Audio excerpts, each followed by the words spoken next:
এ হাসান, তোমার যে ওয়াজটা ভাইরাল হয়েছিল এটা একটু করো তো।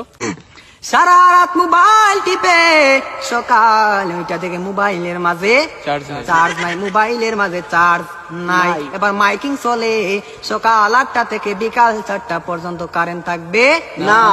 এবার টেনশন আছে না? নাই, সারাদিন কারেন্ট থাকবে না। আর যদি কারেন্ট না থাকে আমার মোবাইলটা বন্ধ হয়ে যাবে, আর ওই পারে কথা বলা যাবে না। এবার ওই পার থেকে রাগ করবে কি করবে না? করবে। এবার যখন বিকাল 4টা বেজে গেল, যেই মাত্র কারেন্ট আসলো আর মোবাইলটা চার্জে লাগাইয়ে টিপানো আরম্ভ।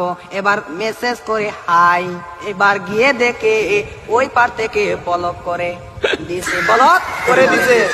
এবার ছেলেটা তো টেনশনে আছে, হারে ব্লক করে দিল, আমাদের তো ভালোবাসা কোথায় গেল। এবার 2 দিন পরে ব্লকটা খুললো, 2 দিন পরে ব্লকটা খুললো। এই 2 দিনের মাঝে ছেলেটার আরেকটা হয়ে গেছে, আরেকটা হয়ে গেছে। এবার মেয়েটা বলে তোমার সাথে আমি পালিয়ে যাব, আমাদের বাড়িতে মানবে না, চলো আমরা পালিয়ে যাই। আমি রাগ করেছিলাম, আমার রাগ তুমি কেন ভাঙ্গাও না? আর ছেলেটা রাগ কি ভাঙ্গাবে? এই 2 দিনের মাঝে আরেকটা কপালের মাঝে জুইটা গেছে। ওই মেয়েটা বলে চলো আমরা পালিয়ে যাই, ছেলে বলে চলো। এবার ছেলেটা মনে মনে ভাবে তোমার একটা শিক্ষা দিতে হবে। এবার মেয়েটা সকালে স্টেশনের মাঝে গাড়ি গুটি লইয়া রেডি। এবার ছেলেটা তো আসে না, আর মেয়েটা বাড়িতে কি যাবে?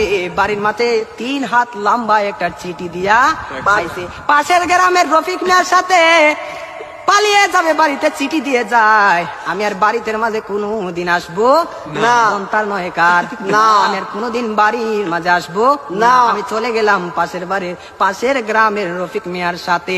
এবার রফিক মিয়া তো আর আসে না, এবার 1 ঘন্টা চলে যায়, 2 ঘন্টা চলে যায়, ছেলেটার মোবাইলে বন্ধ। মেয়েটা তো আর বুঝার বাকি হলো না, আমাকে চলে গেল ছাড়িয়ে, আমাকে ফাঁকি দিল। এখন তো মরা ছাড়া আর কোনো উপায় নাই। পরের দিন সকালে মাইকের যাওয়া শোনা যায়, সকলে পড়ে ইন্না লিল্লাহি ওয়া ইন্না ইলাইহি রাজিউন।